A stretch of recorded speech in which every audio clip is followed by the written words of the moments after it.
Good morning, you're watching Doordarshan News and this is a news for Hearing Impaired. I am Nancy Kohli and with me is Neetu. Let's begin with the headlines. Reserve Bank of India raises bank withdrawal limits beyond 24,000 rupees a week for deposits made in current legal tenders. The RBI releases data that deposits worth 8.44 lakh crore rupees made between 10th and 27th November in old currency notes, while 2.16 lakh crore rupees withdrawn. Providing yet another opportunity to black money holders to legalize their wealth, the government introduced its second amendment to taxation laws bill in the Lok Sabha. Tax up to 85% to be levied on those caught with undisclosed income post demonetization. Opposition continues to disrupt proceedings in both houses of parliament over demonetization. Union Home Minister Rajnath Singh asserts in the Lok Sabha that the government is ready to discuss the issue.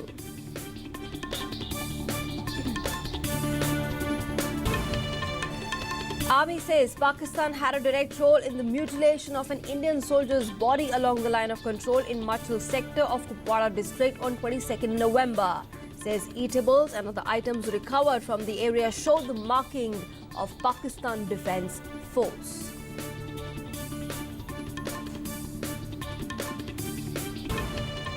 Bharati Janata Party inches closer to massive victory in Maharashtra, wins 851 seats across 164 urban local bodies in municipal council polls, makes inroads into the traditional strongholds of Congress and the NCP.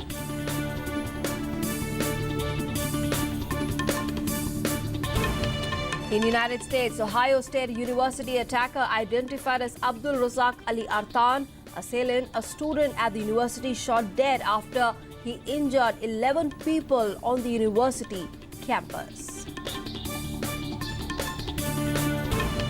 And in cricket, India in a commanding position in Mohali Test as England's second innings crumbles with guests still 56 runs behind the Indian total of 417 runs. India gained significant 134-run lead over England before reducing them to 78 for the loss of 4 wickets at stumps on day 3. And now the news in detail. The Reserve Bank of India has increased from the bank withdrawal limits beyond 24,000 rupees a week set by the government on the midnight of 8th November following demonetization. These withdrawal can be done only after deposits made in the new notes of 500 rupees and the 2000 rupees denomination. It said the step was being taken to increase the circulation of money, which has been impeded due to the hesitation and on the part of the people to make deposits following the curtailment on withdrawals. The RBI circular noted the withdrawals of deposits can be made in the current legal tender notes beyond the current limits. Preferably, available higher denominations banknotes of 2000 and 500 are to be issued for such withdrawals. Union Finance Minister Arun Jaitley has introduced the Taxation Law Second Amendment Bill 2016 in the Lok Sabha. The bill seeks to impose a higher rate of tax and penalty in respect of undisclosed incomes. The amendment has proposed to tax at 50% the unaccounted demonetized cash that is disclosed voluntarily till the 30th of December. After the date, a steep up to 85% tax and penalty will be levied on undisclosed wealth that is discovered by authorities. A 33% surcharge on the tax will take the total levy to 50%. The bill proposes a Pradhan Mantri Garib Kalyan Yojana 2016, wherein the unaccounted, now banned 500 and 1,000 rupee notes deposited in the banks between 10th November and 30th December will be taxed at 30% plus a 10% penalty. Both the houses of parliament were adjourned for the day on Monday following continued uproar by the opposition over demonetization issue. Despite government's repeated assurances that it is ready for discussion on the issue, opposition members repeatedly trooped into the well of the Lok Sabha and the Rajya Sabha, shouting slogans against the government. Union Home Minister Rajnath Singh asserted in the Lok Sabha that the government is ready to discuss the demonetization decision and even assured that the Prime Minister will intervene in the discussion if needed. However, a defiant opposition was bent upon disrupting the House, notwithstanding the assurances.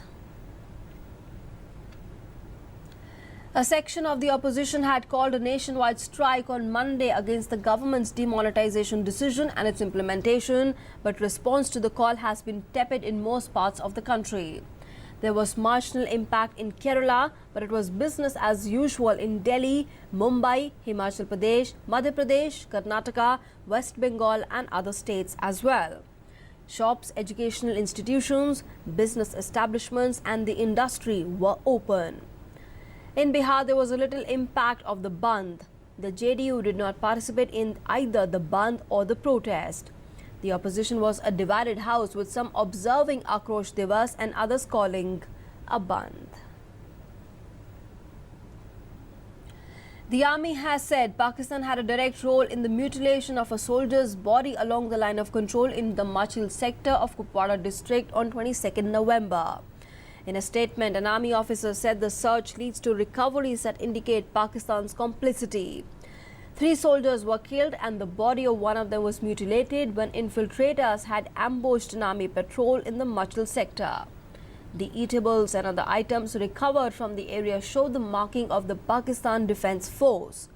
Pakistan Standard and the night vision bears the seal of government property, which is made by the US and used by the Pakistan Army.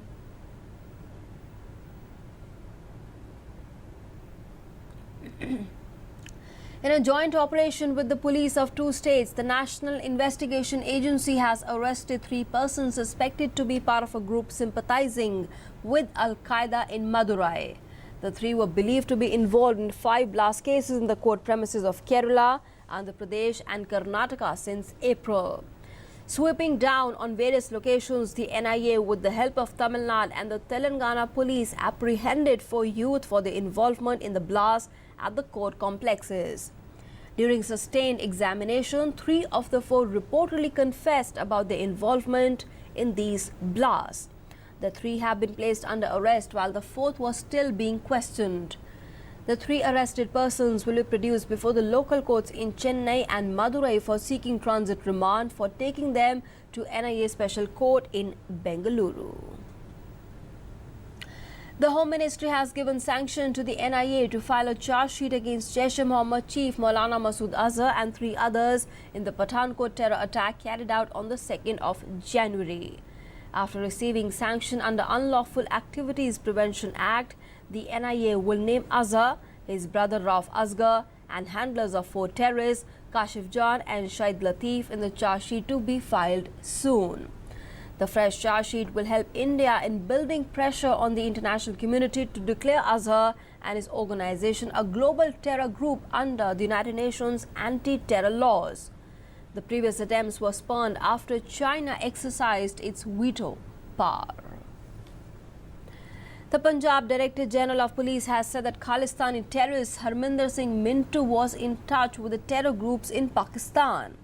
The Patiala court sent him to police custody for 7 days.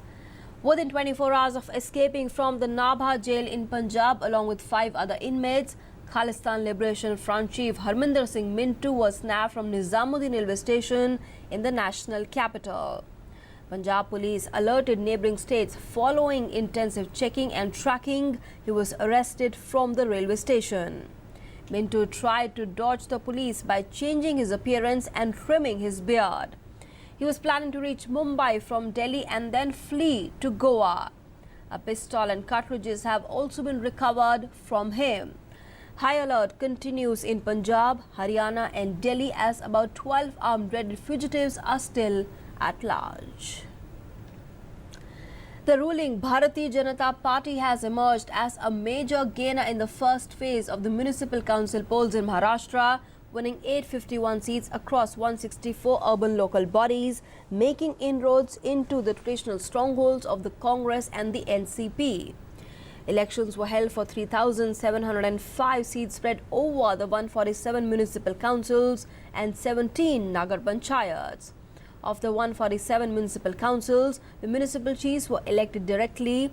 BJP nominees won at 52 places, compared to the around half a dozen places where that party held the civic chiefs posts in these bodies. The Bharati Janata Party made inroads into the Congress and the NCP strongholds, winning 851 seats.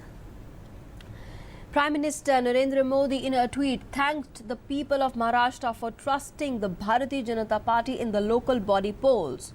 He said this is a win for pro-poor and development politics of the Bharati Janata Party.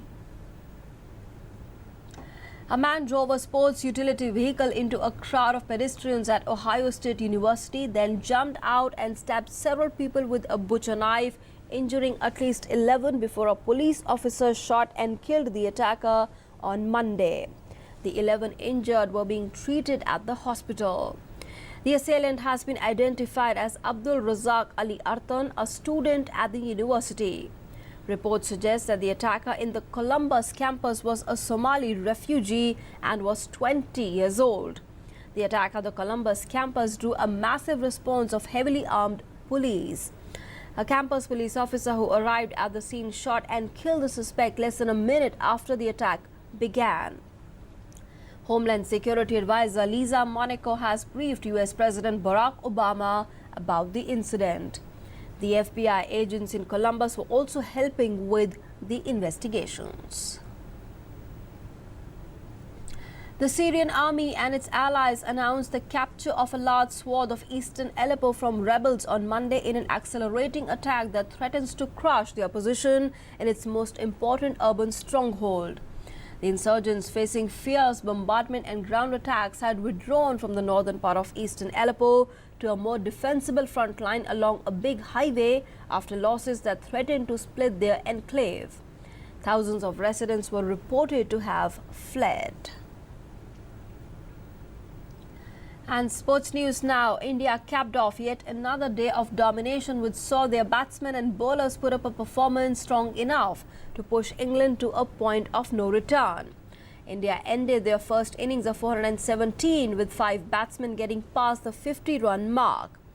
Ravindra Jadeja posted a career-best knock 90 in India's first innings.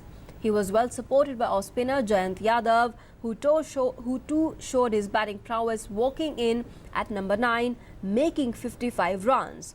As England began their second innings, India made a breakthrough in form of England captain Alastair Cook for 12. Soon Moeen Ali became Ashwin's second victim for 5. And soon England lost 2 more wickets to end day 3 on 78 for 4. Now England trailed by 56 runs with 6 wickets remaining.